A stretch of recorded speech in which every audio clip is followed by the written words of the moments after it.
بخت نصر جو تھا ایک ایسا شخص تھا جس نے بیت المقدس اور اس عظیم شہر، اس عظیم ملک کو تباہ و برباد کر دیا، اور وہاں پر اب تمام لوگوں کو یوں سمجھیے کہ ہلاک کر دیا گیا، بڑی تعداد میں لوگ گرفتار کر لیے گئے۔ جب حضرت عزیر علیہ السلام بخت نصر کی قید سے کسی طرح باہر نکلے اور بیت المقدس تشریف لائے اور شہر کی ویرانی دیکھی، تو آپ کی زبان سے بے ساختہ نکلا کہ اللہ کریم اس ویران اور بربادی کے بعد شہر کو دوبارہ کیسے آباد کرے گا۔ اب اس کے بعد آپ جب شہر کے اندر داخل ہوئے، جب سارا ویرانہ ہی تھا، کچھ پھل آپ نے توڑ کر تناول کیے، انگوروں کا جو رس تھا وہ نچوڑ کر آپ نے اسے نوش فرمایا، بچے ہوئے پھل اپنی جھولی میں ڈال دیے، انگوروں کے شیرے کو اپنی مشک میں سیو کر لیا، بچا لیا، اور پھر اپنے گدھے کو مضبوطی کے ساتھ جس پر آپ سواری کرتے تھے درخت کے ساتھ باندھ دیا اور آپ سو گئے۔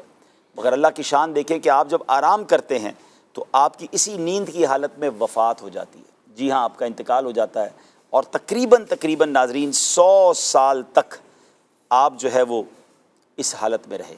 اور اب کیا ہوا، اللہ تعالیٰ نے درندوں، پرندوں، چرندوں، یہاں تک کہ جن اور انسان سب کی نظروں سے آپ کو چھپا دیا تاکہ کوئی آپ کو نقصان نہ پہنچا سکے۔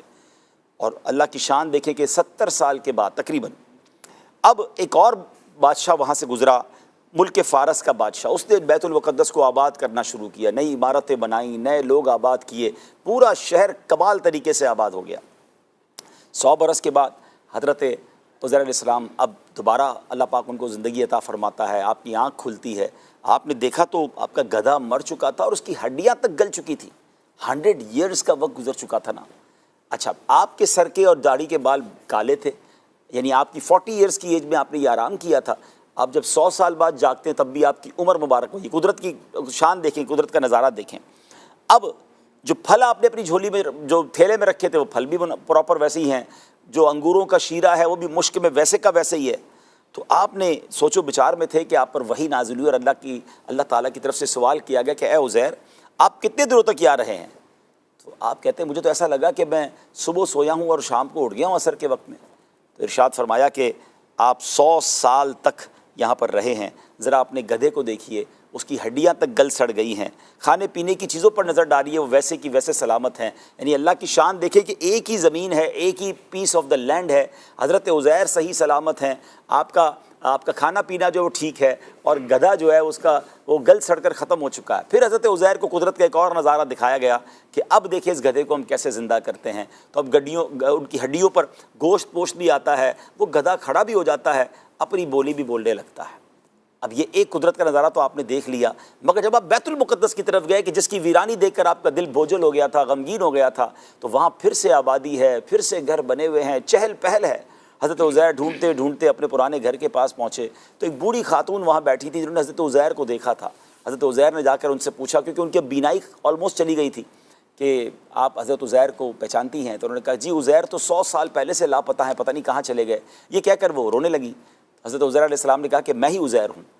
تو انہوں نے کہا کہ بیٹا یہ کیسے ہو سکتا ہے؟ بہرحال اگر تم عزیر ہو تو عزیر کی ہر دعا قبول ہوتی تھی، تم دعا کرو میری بینائی آ جائے۔ تو حضرت عزیر نے دعا کی، اللہ اکبر، تو ایسا ہی ہوا، اور جب دعا کی تو بینائی بھی آنکھوں کی آ گئی، فالج بھی ٹھیک ہو گیا۔ تو اب جب اس عورت نے حضرت عزیر کو دیکھا تو کہا میں اللہ کی قسم کھا کر کہتی ہوں، گواہی دیتی ہوں کہ یہی حضرت عزیر ہیں۔ اب جب آپ کو ڈھونڈتے ڈھونڈتے آپ کے بیٹوں کے پاس لے جایا گیا تو آپ کے بیٹے 118 سال کے ہو چکے تھے، کیونکہ ان کی لائف تو آگے بڑھ رہی تھی نا، یہ اللہ نے اپنی قدرت کا نظارہ دکھایا تھا۔ آپ کے پوتے پوتی آپ کی عمر سے آگے بڑھ چکے تھے، مگر کوئی ماننے کے لیے تیار نہیں تھا کہ آپ حضرت عزیر ہیں۔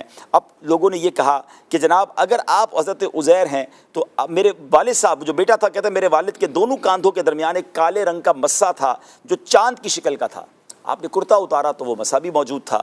اب دوسری بات لوگوں نے کہی کہ حضرت عزیر وہ واحد شخصیت ہے جن کو پوری تورات یاد تھی، اور اب بخت نصر کے زمانے میں معاذ اللہ تمام تورات کی کتابوں کو آگ لگا دی گئی تھی، اور جتنے تورات کے عالم تھے اور تورات کو جاننے والے تھے، 40,000 تورات کے عالموں کو اللہ اکبر چن چن کر قتل کر دیا گیا تھا۔ اب کوئی تورات یاد کرنے والا یا تورات کا حافظ نہیں ہے۔ اگر آپ حضرت عزیر ہیں تو آپ کو تورات زبانی یاد ہوگی، آپ نے زبانی پڑھنا شروع کر دی، مگر کوئی کنفرمیشن کرنے والا نہیں تھا کہ یہ تورات پڑھ رہے ہیں۔ اب یہ الگ معاملہ کھڑا ہو گیا۔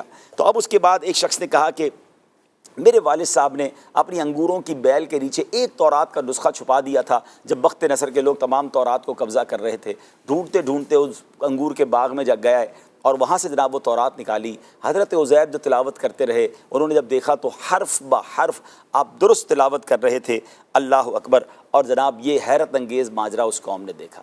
آپ نے دیکھا ایک کہانی کے پیچھے, ایک واقعے کے پیچھے ایک دوسرا کیسا کمال کا واقعہ نکلا. مگر ناظرین اس کہانی نے ایک اور رنگ لیا, اس واقعے نے ایک اور رنگ لیا جو اب دردناک پہلو ہوا. ہونا تو یہ چاہیے تھا کہ اللہ کی قدرت کا نظارہ دیکھ کر حضرت عزیر کی باتوں کو مان لیا جاتا, اور جس اللہ کی طرف وہ بلا رہے تھے, جس خدا کی وہ دعوت دے رہے تھے, انہیں اس کی طرف سب کو آ جانا چاہیے تھا.